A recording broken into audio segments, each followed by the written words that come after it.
శివయ్య పూజకు ఈ వస్తువులు నిషేధం. శివపురాణం ప్రకారం శివయ్యకు ఆగ్రహాన్ని తెప్పించేవి ఇవే. పురాణాల ప్రకారం శివయ్య బోళాశంకరుడు అని అంటారు.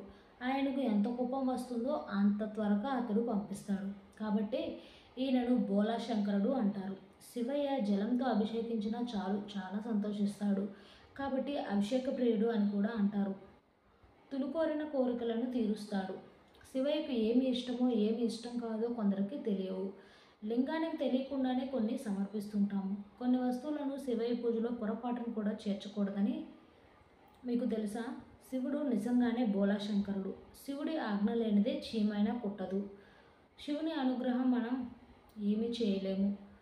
దేవునికి ఆగ్రహం కూడా చాలా త్వరగానే వస్తుంది అనేది కూడా అంతే నిజం. ఊరికే కోపం వస్తే తాండవం చేస్తాడు అనేది అందరికీ తెలిసిందే. శివుడు కోపం వస్తే తన మూడో కంటిని తెరుస్తాడు. మూడో కన్ను తెరిస్తే వినాశనమే. అయితే త్వరగా కోపం కూడా వస్తుంది. దీన్ని బట్టి శివునికి కోపం తెప్పించే ఏ పని కూడా చేయకూడదు అని పండితులు పేర్కొన్నారు. శివయ్య పూజకు కొన్ని వస్తువులను నిషేధించడం జరిగింది. అది మీకు తెలుసా? వస్తువులతో శివయ్యకు పూజ చేసిన శివయ్యకు ఎప్పుడూ ఇవి సమర్పించకూడదు. దేవుడి పూజలు నిషేధించబడిన ఈ వస్తువుల గురించి తెలుసుకుందాం. పసుపు.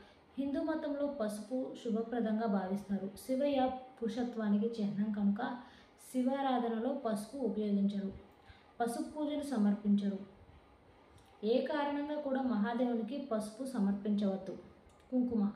కుంకుమ కూడా శివునికి సమర్పించవద్దు. శివ పూజలో కుంకుమ నిషేధం. పసుపు వలనే కుంకుమ కూడా అదృష్టానికి శుభానికి చిహ్నం. అయితే లయకారుడైన శివుడు త్యాగానికి చిహ్నంగా భావిస్తారు కనుక పసుపు కుంకుమ రెండు వస్తువులు ఈ శివునికి సమర్పించకపోవడానికి కారణం.